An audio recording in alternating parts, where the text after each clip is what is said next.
Muito bem, estamos aqui de volta para mais uma lição do curso de Ética Cristã da ETAD, ciclo 2. E hoje, na lição de número 3 de Ética, vamos falar do direito de nascer. No dia 20 de janeiro de 1942, um grupo de líderes nazistas reuniu-se em Berlim para discutir a solução final do problema judaico. Aqueles homens, graves e distintos, debateram exaustivamente e academicamente o genocídio do povo de Israel, manipulando censos e gráficos, e esforçavam por encontrar um método mais eficaz para eliminar 11 milhões de judeus da Europa. A essas alturas, alguns judeus alemães, como Albert Einstein, já havia buscado refúgio em outros países. Obcecado por resultados singulares, o Dr. Joseph Buller pressionou o temido chefe da SS, Reinhard Heydrich, a executar o genocídio além de mera eficiência. A indústria da morte por ele tinha de ser gerenciada de tal forma que viesse a alcançar de precisão uma linha de montagem. Cada judeu deveria ser tratado, não importando sexo ou idade, como se fosse um mero commodity, gerando antes e depois de sua execução serviços e produtos da máquina de guerra nazista. A conferência de Wannsee foi reconstituída no filme de Conspiracy, ou Conspiração. Ao assistir essa tediosa dramatização, vemos como eles discutiam o assassinato de homens, mulheres e crianças, que nada diferia de empresários que querem alcançar suas metas e multiplicar os lucros. Quando eram interrompidos os debates por um pequeno coffee break, um intervalo com café, em seguida retomava a elaboração do plano que resultaria na morte de 6 milhões de judeus. Conferências como a de Wannsee são realizadas todos os dias em respeitáveis consultórios, diante de um médico bem vestido e meticuloso, cada palavra com uma mulher grávida, desamorosa e leviana, que fala do intento de assassinar o filho que carrega no ventre. O profissional, friamente, expõe diversos métodos para interromper a gravidez e depois discutirem procedimentos e honorários agendam o homicídio. Ambos agem sobre a mesma forma de um crime para matar, como se aquela criança fosse um lixo hospitalar. E mais uma vida é cefada no altar da pós-modernidade, do mesmo jeito que 42 milhões foram mortos. Os médicos hoje matam 42 milhões de meninos e meninas. Do mesmo jeito dos campos nazistas. Vamos ao esboço dessa lição. Ela é um pouco longa, nós temos 10 textos, mas falaremos no texto 1 do aborto e a busca de uma definição. No texto 2, a história do aborto. Texto 3, o aborto num contexto teológico. Texto 4, o aborto num contexto filosófico. Texto 5, abordaremos o aborto num contexto legal.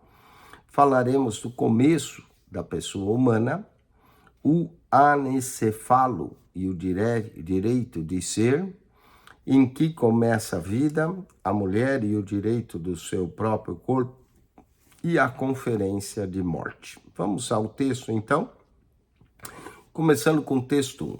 Aborto, a busca de uma definição.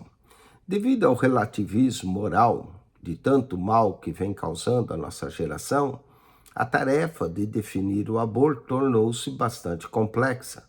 Por isso, faz urgente buscarmos uma delimitação conceitual que espelhe as demandas bíblicas quanto à santidade da vida humana. O significado etimológico da palavra aborto é formada por dois vocábulos latinos, o ab, que é a privação, e o ortus, do nascimento. Etimologicamente, o aborto é a privação do nascimento. Num sentido mais profundo e metafísico, o termo evoca o sumiço de um ser ainda na linha do horizonte, Em sua triste poesia, a palavra lembra o último entardecer, encolhendo-se o sol, esparrama-se a noite. Nesse quadro, vê a angústia de uma criança até o instante do aborto. Sentia-se amada e segura no útero materno. Porém, agora, vemos que o aborto é conclusivamente e eticamente um crime. Em nada difere de um homicídio qualificado. Há diferentes tipos de aborto. Há o aborto espontâneo, que ocorre sem qualquer intervenção externa, que é ocasionado por diversos fatores, entre os quais a baixa vitalidade do espermatozoide, que é a causa paterna, afecções que ocorrem na placenta, que é a causa materna, e ocorre a morte do feto com infecções sanguinárias, que é a causa fetal. Há também o aborto provocado. Nessa categoria, acha-se o aborto terapêutico ou criminoso, que é recomendado pelos médicos quando a mãe corre risco de vida ou quando ela quer interromper a sua gravidez por motivos egoístas e fúteis. Há o aborto também do ponto de vista médico. De acordo com a terminologia, o aborto é a interrupção da gravidez até a 24ª semana de gestação, período que o feto ainda não tem condições de vida extraterrina. E a esse período, o feto, embora plenamente formado, já reúne suficientes requisitos para sobreviver no ventre materno.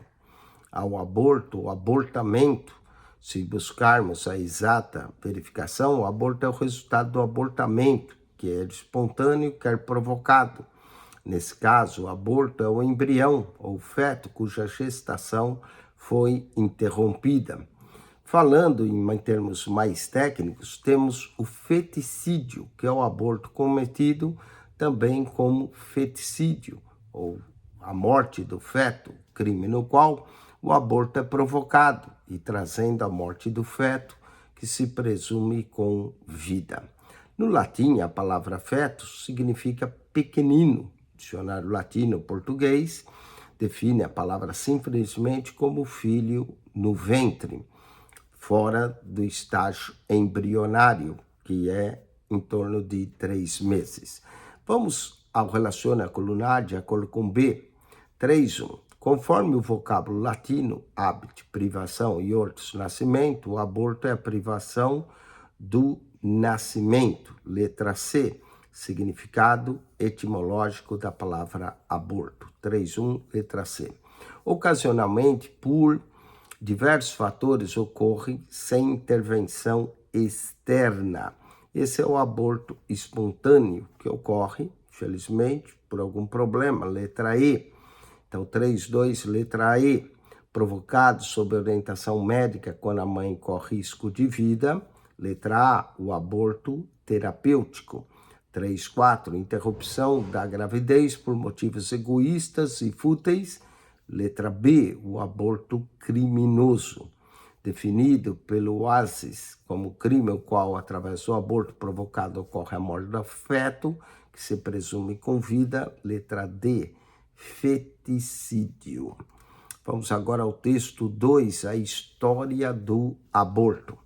Embora a história recente do aborto seja assustadora e vergonhosa, sua prática definitivamente, por ruídos grupos de direitos humanos, chega a propô-lo como política pública.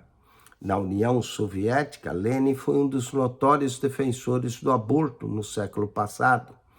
Já em 1913, mesmo de deflagrar a Revolução Comunista de 1917, ele defendia a legalização de práticas abortivas como forma de se controlar a natalidade.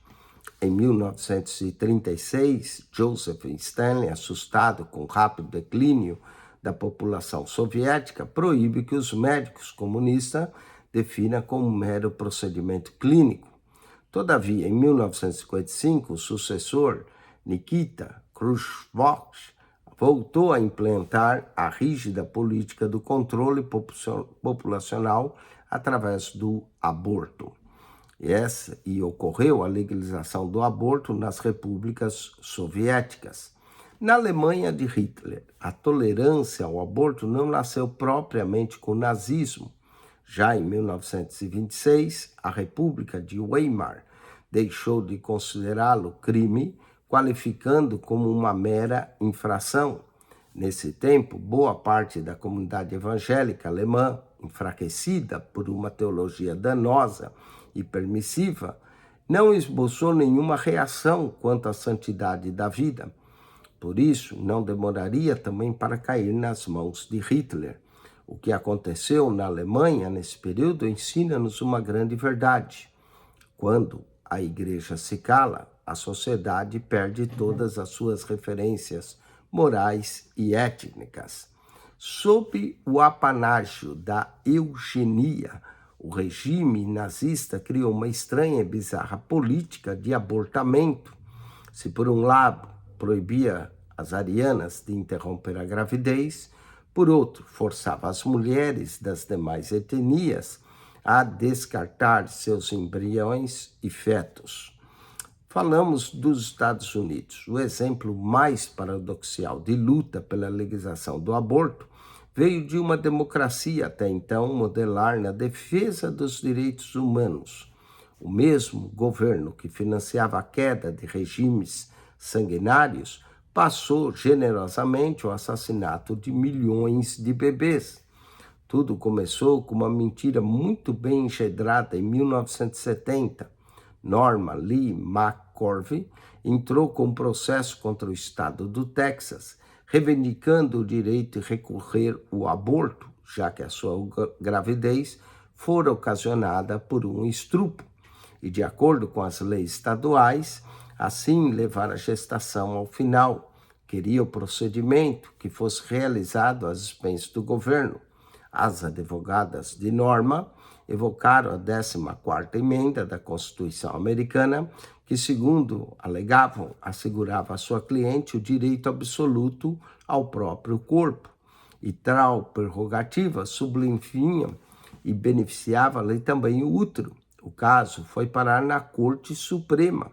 Após 3 anos de debates acalorados, a maioria dos juízes deu ganho de causa à Norma Lee McCorvey, que desde o rumoroso processo passou a ser conhecida pelo pseudônimo de Jenny Roy. Numa decisão equivocada e sem base científica, aqueles juízes achavam que podiam dividir a gravidez humana em 3 períodos de 3 meses. A gestação, segundo o veredito, só não pode ser interrompida no último trimestre. Nos 2 primeiros não haveria qualquer problema. Eles não procuravam saber, Stalin, assim como Stalin e Hitler, se iriam bem-suceder. Veio então Bill Clinton e alarga de vez as portas da legalização do aborto em 1993. O então presidente aboliu a lei que proibia os médicos de apresentar o aborto como solução de uma gravidez indesejada. Ato contínuo, e autorizou hospitais e militares a atuar como abortários.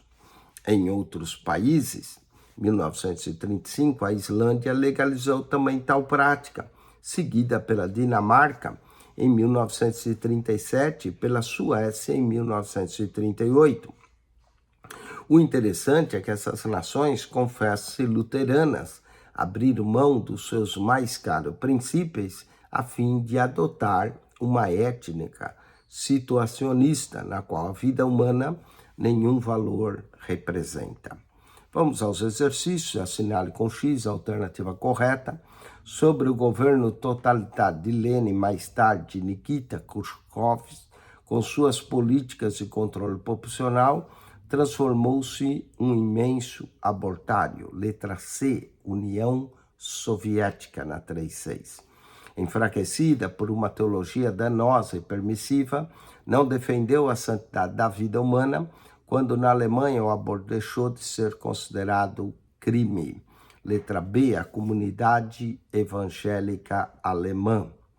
3.8. Sob o apágino da eugenia e tentando extinguir os povos tidos por ele como inferiores, proibia as arianas de abortar e forçava as mulheres das demais etnias a descartar seus embriões e fetos. Letra A, Adolf Hitler. 3.9. Embora confessionalmente luterana, essas nações abriram mão dos seus mais caros princípios a fim de adotar uma ética situacionista, legalizando a prática do aborto. Aqui seria letra de número C, não é a letra C. Esses 3 países que aceitaram o aborto. Islândia, Dinamarca e Suécia. Islândia, Dinamarca e Suécia. Vamos ao texto 3, o aborto no contexto teológico. A Igreja de Cristo jamais deixou de erguer